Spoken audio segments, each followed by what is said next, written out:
Leadership ಅಂತ ಹೇಳ್ತೀವಿ. ನಾಯಕತ್ವ ಲೀಡರ್ಶಿಪ್ ಅಂದರೆ ಏನು, ಅದ್ರ ಬಗ್ಗೆ ತಮಗೆ ಜಾಗೃತಿ ಮೂಡಿಸ್ಬೇಕು ಅನ್ನುವಂಥ ಒಂದು ಆಯೋಜನೆ ಏನದಲ್ಲ ಭಾಳ ಅರ್ಥಪೂರ್ಣವಾದಂಥದ್ದು.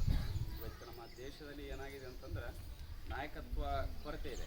ನಾಯಕತ್ವ ಕೊರತೆ ಅಂತಂದ್ರೆ ನಾವು ಏನಾಗಿದೆ ಅಂದ್ರೆ ನಾವು ಹಳೆ ಭಾಷೆ ಹೇಳ್ತೀವಿ, ಮತ್ತು ಯಾರು ಜಾತಿ ವಿಷಯ ಬಂದರೆ ಒಂದು ಕುರಿ ಮುಂದಕ್ಕೆ ಬಿತ್ತಪ್ಪ ಎಂದು 100 ಕುರಿ ಬೀಳ್ತಾವಂತ, ಅದಕ್ಕೆ ನಾಯಕತ್ವ ಅಂತೀವಿ. ಹೌದಲ್ಲ ಅಂತಿಲ್ಲ? ಯಾಕಂದ್ರೆ ಮುಂದೆ ಕುರಿ ಬೀಳ್ಬೇಕಾಗಿರ್ತದೆ, ವಿಚಾರ ಮಾಡ್ಬೇಕಾದ್ರೆ ಆ ಕುರಿ ಬೀಳಕ್ಕೆ ಹಿಂದೂ ಬೀಳಂಗಿಲ್ಲ. ಹಿಂದೆ ಸಾಕಷ್ಟು ಜನರ ಮನುಷ್ಯನಾಗ ಅಂತಿರ್ತದೆ, ಒಂದೇ ಇರ್ತದೆ ಮಾಡಬೇಕು ಮಾಡಬಾರ್ದು ಮಾಡ್ಬೇಕಂತ. ಬಟ್ ಯಾರೇನು ಲೀಡರ್ಶಿಪ್ ಅಂತ ಇರ್ತಲ್ಲ, ಅವ ಏನು ನಿರ್ಧಾರ ಅಂತಲ್ಲ ಅವನಿಗೆ ಬೆಂಬಲ ಆಗಿರಕ್ಕೆ 199 ಜನ ಇರ್ತಾರೆ. ಆ ನಾಯಕತ್ವ ಹುಟ್ಟಾಕ್ಬೇಕಾಗ್ಯದ. ನಾವು ಇವತ್ತು ಆ ನಾಯಕತ್ವ ಪ್ರತಿಭೆಯನ್ನು ಗುರುತಿಸ್ಬೇಕಾಗ್ಯದ. ನಾಯಕತ್ವ ಅಂದ್ರೆ ಯಾರು ಗುರುತನೇ ಅವ್ರಿಗೆ ಮಾಡ್ಬೇಕಾಗ್ಯದ. ಯಾರು ಮಾಡ್ಬೇಕಾಗ ಕೆಲಸ, ಅವರಲ್ಲಿರುವಂಥ ಬುದ್ಧಿ, ಅವರಿರುವಂಥ ಶಕ್ತಿ, ಸಾಮರ್ಥ್ಯ ಯಾರು ಹೊಂದಿರ್ತಾರೋ ಅವರು ಲೀಡ್ರಾಗಿ ಹೊರಗೆ ಬರ್ತಾರೆ.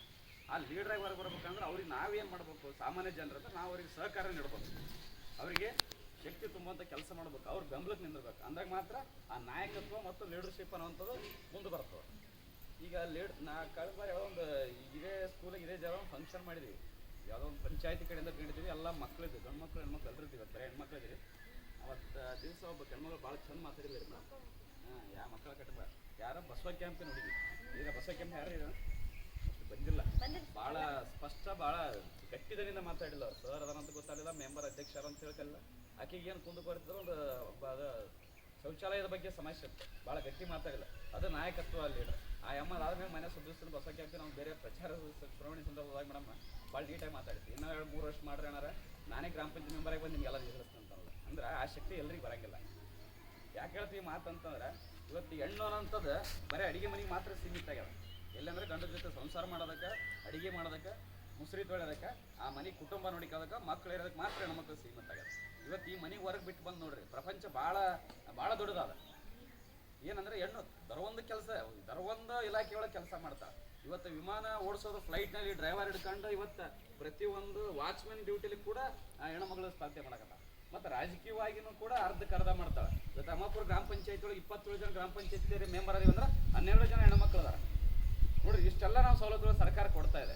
ಆದ್ರೆ ನಾವು ಅದನ್ನೆಲ್ಲೋ ಒಂದು ರೀತಿಯಾಗಿ ಅದನ್ನು ಉಪಯೋಗಿಸ್ತಾ ಇಲ್ಲ, ನಾವು ದೂರ ಮಾಡ್ತೀವಿ. ಒಳಗೆ ಅಂದ್ರೆ ನಾವು ಹೆಣ್ಣು ಅಂತ. ಇವತ್ತು ದೇಶದೊಳಗೆ ಜಗತ್ತಿನೊಳಗೆ ಅಂದರೆ 2 ಜಾತಿ, ಒಂದು ಗಂಡು ಒಂದು ಹೆಣ್ಣು ಜಾತಿ. ಇವು ಉಳಿಕಿದ್ರೆ ನಾವು ಏನು ಕುಂತು ಮಾಡಿಕೊಂಡು ಅವ್ರು ಬ್ಯಾಗ ಕೆಳಗೆ ಇವೆಲ್ಲ ನಾವು ಮಾಡಿಕೊಂಡು ಸೃಷ್ಟಿ ಮಾಡಿಕೊಂಡಂಥವು. ಈ ಹೆಣ್ಣು ಈ ಗಂಡು ಈ 2 ಜಾತಿಗಳು ನೋಡೋದಕ್ಕೆ ಸಮರಸ ಎಲ್ಲ ರೀತಿಯಲ್ಲಿ ಕೆಲಸ ಮಾಡ್ತಾರೆ ಹೆಣ್ಮಕ್ಳು. ಇವತ್ತು ಈ ಕಾರ್ಯಕ್ರಮ ನಡೆಸ್ಬೇಕಾದ್ರೆ ಬರೀ ಎಲ್ಲ ಮಹಿಳೆಯರೇ ಅದಾಗ, ಹೆಣ್ಮಕ್ಳು ಅದಾರೆ. ನಾವು 4 ಜನ ಇರ್ಬೇಕಂತೀರಿ ಗಂಡ್ಮಕ್ಳು, ಇವ್ರು ಬಿಟ್ಟು ಮತ್ತೆ ಯಾರಿಲ್ಲ. ಯಾಕಂದ್ರೆ ಇಷ್ಟೆಲ್ಲ ಯಾಕೆ ಮಾಡ್ತಿದ್ದಾರೆ ಅಂದ್ರೆ ನಮ್ಮ ಹೆಣ್ಮಕ್ಳಿಗೆ ಅದ್ರ ಬಗ್ಗೆ ಅರಿವಾಗಲಿ, ಅವರು ಸ್ವತಂತ್ರ ತಮ್ಮ ಕಾಲ ಮೇಲೆ ತಾವು ನಿಂತುವಲ್ಲಿ ಅಂತ ಹೇಳುವಂಥ ಮಾತನ್ನ ಇಟ್ಟು ಈ ಕಾರ್ಯಕ್ರಮಕ್ಕೆ ಒಂದು ತಮಗೆಲ್ಲ ಶಕ್ತಿ ಸಿಗುತ್ತೆ. ಅದಕ್ಕೆ ನೀವು ಲೀಡರ್ ಆಗ್ಬೇಕಾದ್ರೆ ಏನು ಮಾಡ್ಬೇಕು ಹೇಳ್ರಿ?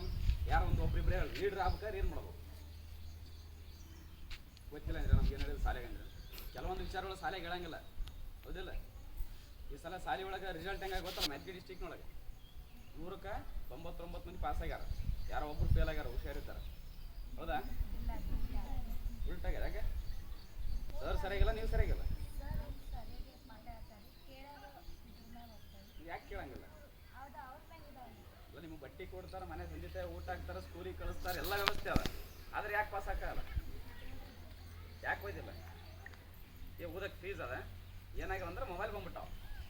ಎಲ್ಲರೂ ನೋಡಿ ರೀಲ್ಸ್, ಎಲ್ಲರೂ ಒಬ್ಬೊಬ್ಬರು ಅಕೌಂಟ್ಗಳು ಅವ್ರ ಅಪ್ಪ ಅವ್ರ ಅಕೌಂಟ್ ಓಪನ್ ಮಾಡಿದ್ರೆ ರೀಲ್ಸ್ ಮಾಡೋದು. ನಮ್ಮೂರು ಸ್ಕೂಲ್ ಹುಡುಗರು 7ನೇ 10ನೇ ಎಲ್ಲ ರೀಲ್ಸ್ ನಮ್ಗೆ ಗೊತ್ತದ, ಯಾರು ಮಾಡ್ತಾರೆ. ಬಟ್ ಮಾಡ್ರಿ, ಅದನ್ನ ಒಂದು ಪ್ರತಿಭೆನ, ಅದ್ರ ಬೇಡ ಅಂತ ಹೇಳ್ತಾರೆ. ಅದನ್ನ ಎಷ್ಟು ಇರ್ಬೇಕಂದ್ರೆ ಅಷ್ಟೇ ಇರ್ಬೇಕು. ಆದ್ರೆ ಜೀವನನೇ ಪೂರ ಮೊಬೈಲ್ ಮೇಲೆ ಅಡಾಪ್ಟ್ ಆಗ್ಬಾರ್ದು.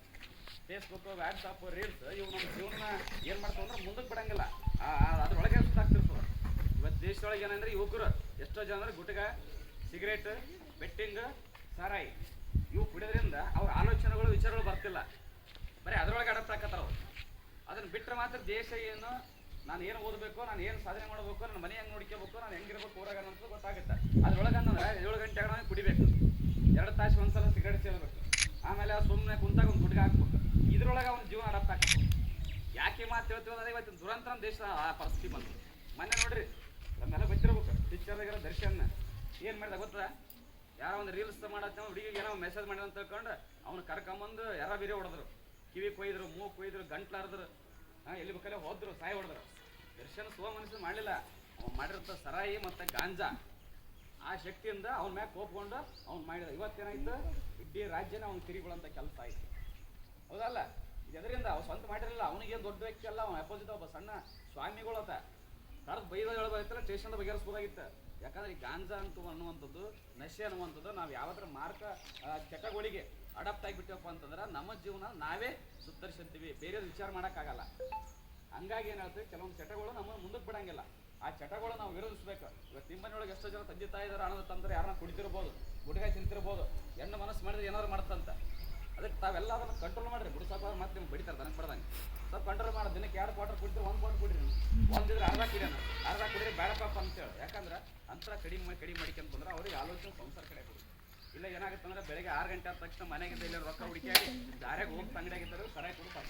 ಈ ಸರಾಯಿ ಕೊಡೋದು ನಿಂತು ಅವ್ರ ಮುಂದೆ ಒಯ್ಕೊಂಡ್ರೆ ಅವ್ರು ಏನು ಕಿವಿ ಹಾಕಲ್ಲ. ಯಾಕಂದ್ರೆ ಅವ್ರ ಬುದ್ಧಿ ಏನಿರ್ತದೆ ಅಂದ್ರೆ ಆ ಸರಾಯಿ ಕಡೆ ಅವ್ರ ಕಡೆ ಅಡಾಪ್ಟ್ ಆಗಿರ್ತದೆ, ಅವ್ರ ಪ್ರಪಂಚ ಲೋಕನೇ ಬೇರೆ ಇರ್ತದೆ.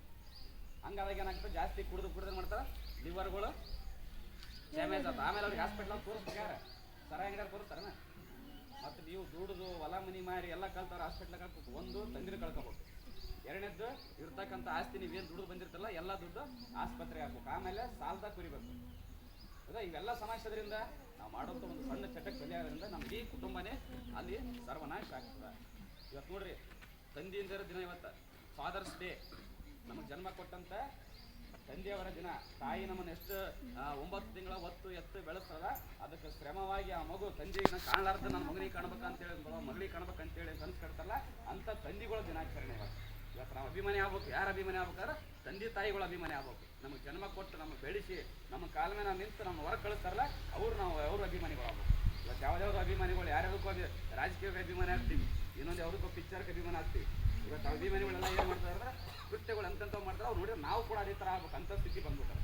ಅದಕ್ಕೆ ಕೇಳ್ತೀರಿ, ಮೊದಲು ದೇವ್ರು ಯಾರಾದ್ರಿದ್ರೆ ಅದು ತಂದೆ ತಾಯಿ. ಅದನ್ನು ಹೊರತುಪಡಿಸಿ ಯಾರಾದ್ರಿದ್ರೆ ನಿಮಗೆ ಜ್ಞಾನ ಕೊಡುವಂಥವು, ವಿದ್ಯೆ ಕೊಡುವಂಥವು, ಬುದ್ಧಿ ಕೊಡುವಂಥ ಶಿಕ್ಷಕರು ಹಿಡ್ಕೊಂಡು ಅವ್ರು ಯಾರೇ ಆಗಿರೋದು ಅವ್ರು ನಿಮ್ಗೆ ಎರಡನೇ ಗುರುಗಳು. ಇವೆರಡನ್ನು ನೀವು ಪೊಸಿಷನ್ ತೋರಿ ನಿಮ್ಮ ಜೀವನದಾಗ ಯಾವತ್ತೂ ಸೋಲಾಗಲ್ಲ ಅಂತ ನಾನು ಭಾವಿಸ್ತೀನಿ.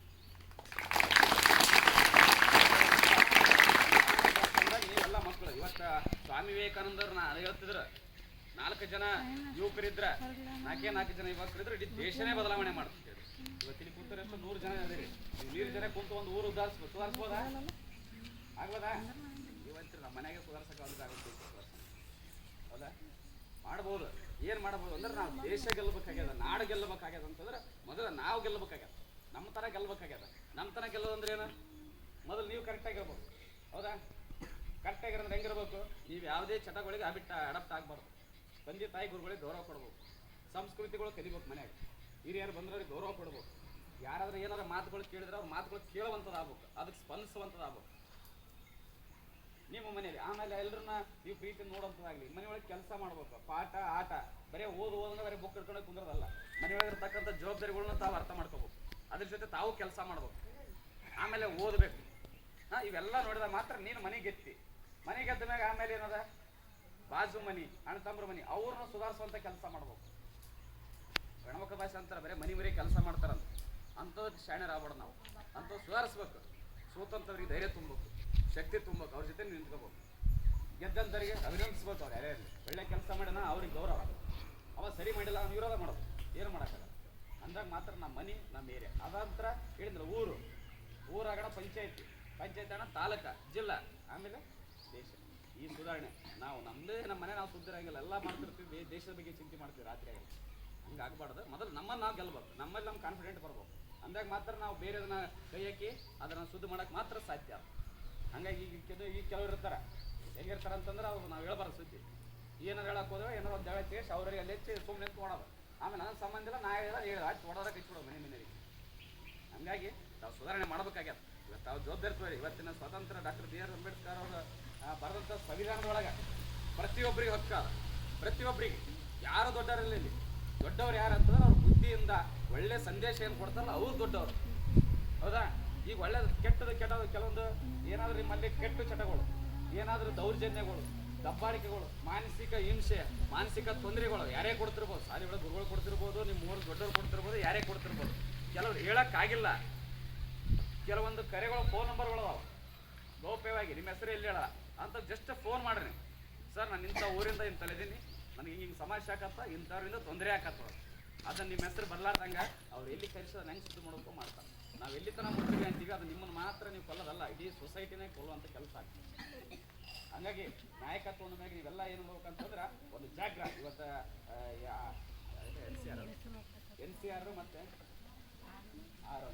ಇವು ಆರೆಂಜ್ ಮತ್ತು ಎನ್ ಸಿ ಆರ್ ಅಂತ ಇಷ್ಟು ಏನು ಮಾಡಿ ಕುಡಿಸಿರಿ ಎದು ಕುಡಿಸಿರಿ ನಿಮ್ಮಲ್ಲಿ ಇರ್ತಕ್ಕಂಥ ಇಷ್ಟು ಜನರ ಒಳಗೆ ಒಂದಿಬ್ಬರು ನಾಯಕರಾಗಿ ಅನ್ನೋದಕ್ಕೆ ಅದು ನಿಮ್ಮಿಂದಲೇ ಸ್ವತಂತ್ರನ ಅಂದ್ರೆ ನಿಮ್ಮಿಂದಲೇ ನಾಯಕ ಆಗ್ಬೇಕು. ಅಂದ್ರೆ ನಾಳೆ ನೀವು ಕೊಡ್ಬೇಕು ಈ ಸ್ಥಾನಕ್ಕೆ ಅವ್ರಿಬ್ಬರು ಕೊಡ್ಬೇಕಾದ್ರೆ ಯಾಕೆ ಹೇಳ ಆ ಸ್ಕೂಲಿಗೆ ಅವ್ರು ಎಲಿಜಿಬಲ್ ಅದಾರ ಅಂತ ಓದೋರಾಗಲಿ ಬರೆಯೋದ್ರಾಗಲಿ ಹೇಳೋದ್ರಾಗಲಿ ಇಲ್ಲ ಕಡೆಗೆ ಬೆಳೆಯೋದ್ರಾಗಲಿ ಅಂದ್ರೆ ಎಲ್ಲ ಒಂದು ಮುಂದಿರ್ತಾರೆ. ಅದಕ್ಕೆ ಅವ್ರು ಆ ಸ್ಥಾನ ಸಿಗ್ತಾರೆ. ಆ ಸ್ಥಾನ ಸಿಗೋಕೆ ನೀವು ಪ್ರಯತ್ನ ಮಾಡ್ಬೋದು. ಏನು ನಮ್ಗೆಲ್ಲರೂ ಕೊಡ್ಸಕ್ಕಾಗಲ್ಲ. ಯಾಕೆ ಕೊಡ್ಸಕ್ಕಾಗಲ್ಲ? ಇಲ್ಲೆಲ್ಲ ಕೊಡ್ಬೋದು. ಯಾಕೆ ಈ ಮಾತು ಹೇಳ್ತಂದ್ರೆ ನಾಯಕತ್ವ ಅಂತಂದ್ರೆ ಸರಳಾಗಿ ಸಿಗಂತದಲ್ಲ. ಅವ್ರು ಆ ಕೆಲಸ ಅವರು ಏನು ಮಾಡಿರ್ತಾರೆ ಅನ್ನೋದು ಅವ್ರಿಗೆ ಗೊತ್ತಿರ್ತದೆ. ಹಂಗಾಗಿ ನಾವೇನು ಮಾಡ್ಬೇಕಂತಂದ್ರೆ ಯಾವ್ದಾದ್ರು ದಿಟ್ಟ ನಿರ್ಧಾರ ತಗೊಂತ ಕೆಲಸ ಮಾಡೋದು. ನೋಡೋಣ ಮತ್ತೆ ಹೆಣ್ಮಕ್ಳು ಹೇಳ್ತಲ್ಲ ನೀವು ಎಷ್ಟು ಶಾಣೆ ಇರ್ತೀರಿ ಅಂತಂದ್ರೆ ಓದೋರ ಬರೀ ನಾವು ನಮ್ಮ ಪುರುಷ ಸ್ಕೂಲ್ಗಳು ನೋಡಿದ್ರೆ ನಾವು ಮೊದಲಿಂದ ಕೂಡ ಯಾವಾಗಲೂ ಪ್ರತಿಯೊಂದಕ್ಕೆ ಹೆಣ್ಮಕ್ಳಿಗೆ ಮೇಲೆ ಅದ. ನಮ್ಮ ಬ್ಯಾಚ್ನಾಗ ಕೂಡ 27 ಜನ 26 ಜನ ಪಾಸ್ ಆಗಿವಿ. ಅದಾಗ 13 ಜನ ಹೆಣ್ಮಕ್ಳೇ ಪಾಸ್. ಅಷ್ಟು ಹೈಯೆಸ್ಟ್ ರಿಸಲ್ಟ್. ಆದ್ರೆ ಯಾರು 50 ದಾಟಿಲ್ಲ. ಅವು ಎಲ್ಲ 45 19 ಅక్కడ ಆಗಿರೋ ಎಕ್ಸಾಮ್ಗಳು ಹಂಗಿದ್ದು ಪಾಸ್ ಆದಾಗ ಪಾಸ್ ಆಗ್ತಾ ಇರ್ತಾವೆ ಅಂತಾರಲ್ಲ. ಈಗೆಲ್ಲ ನಿಮಗೆಲ್ಲ ಎಜುಕೇಷನ್ ಎಲ್ಲ ಅನುಕೂಲ. ಮೊಬೈಲ್ ಒಳಗೆ ಗೂಗಲ್ ಓಡೋಂಥ ಶಕ್ತಿ ನಿಮ್ಗೆ ಕೊಟ್ಟಂತ ದೇವರು. ಯೂಟ್ಯೂಬ್ ಒಳಗೆಲ್ಲ ಚೆಕ್ ಮಾಡಿಕೊಂಡು ಸ್ಟಡಿ ಮಾಡೋಂಥ ಪರಿಸ್ಥಿತಿ ಅದ. ಮೊದಲ ಬುಕ್ಸ್ ಸಿಕ್ತಿರಲಿಲ್ಲ, ನಮ್ಗೆ ನೋಟ್ ಸಿಕ್ತಿರಲಿಲ್ಲ. ಯಾರೊಬ್ಬರು ಕಾಪಿಗಳು ಕಾಪಿ ಮಾಡಿಕೊಂಡು ಯಾವ್ದನ್ನ ಅವ್ನ ಕಡೆ ಯಾವ್ದು ಅವ್ನ ಕಡೆ ಅಂತ ಒಂದು ತಿಂಗಳು ಬಿಟ್ಟು ನಮ್ಗೆ ಕಾಪಿ ಓದೋದು. ಅದೆಲ್ಲ ನಿಮ್ಗೆ ಪ್ರತಿಯೊಬ್ಬರಿಗೂ ಸಿಗ್ತದೆ. ಪ್ರತಿಯೊಬ್ಬರಿಗೂ ಯೂಟ್ಯೂಬ್ ಅದ. ಏನು ಲೆಕ್ಕ ಸಿಗ್ತದೆ ಯೂಟ್ಯೂಬ್ ಮಾಡಿ ಓಡಿ ಸರ್ಚ್ ಮಾಡಿದ. ಹಂಗಾಗಿ ತಾವೆಲ್ಲರೂ ಹೋಗಿ ವಿದ್ಯಾವಂತರಾಗ್ತದೆ. ಮದುವೆ ಅನ್ಬೇಕು ನೋಡ್ರಿ ನಮಗೇನದ SLC PUC ಮಗಳು ಲಗ್ನ ಮಾಡ್ಕೊಂಡು ಇರ್ತಾರೆ ಗಂಡು ನೀವು ಓದ್ತಾನೆ. ಈ ವಿದ್ಯೆ ಅನ್ನುವಂಥದ್ದು ನಿಮ್ಮ ನೌಕರಿ ಮಾಡೋಕೆ ಅಷ್ಟೇ ಬೇಕಾಗಿಲ್ಲ. ನಿಮ್ಮ ಜೀವನದಲ್ಲಿ ಪ್ರತಿಯೊಂದನ್ನ ಆಗ್ಬೇಕಂದ್ರೆ ನಿಮ್ಗೆ ವಿದ್ಯೆ ಬೇಕಾಗಿಲ್ಲ. ಖಾಲಿ ಕಲ್ತಾರೆಲ್ಲ ನೌಕರಿಲೇ ಮಾಡ್ಬೇಕಂತೇನಿಲ್ಲ. ಇವತ್ತು ನೌಕರಿ ಮಾಡಿದ್ರು 20,000 30,000 ಪಗಾರ ಬಿಡ್ತಾರೆ. ಇವತ್ತು ಏನು ಇಲ್ಲಾರ್ದವ ಬಿಸ್ನೆಸ್ ಮಾಡವ ಲಕ್ಷಾರು ಗಂಟೆ ಕಳಿಸ್ತಾರೆ. ಇವತ್ತು ರಾಜಕೀಯ ಹೋದಾಗ ಕೋಟ್ಯಾಗಂಟೆ ಕಳಿಸ್ತಾರೆ. ಇದೆಲ್ಲ ಏನಂತಂದ್ರೆ ಸಾಲಿ ಒಳಗೆ ಫೇಲ್ ಆಗಿ ಬೇಸರ ಅಂತಾರೆ ಬಿಸ್ನೆಸ್ ಬರೋದು.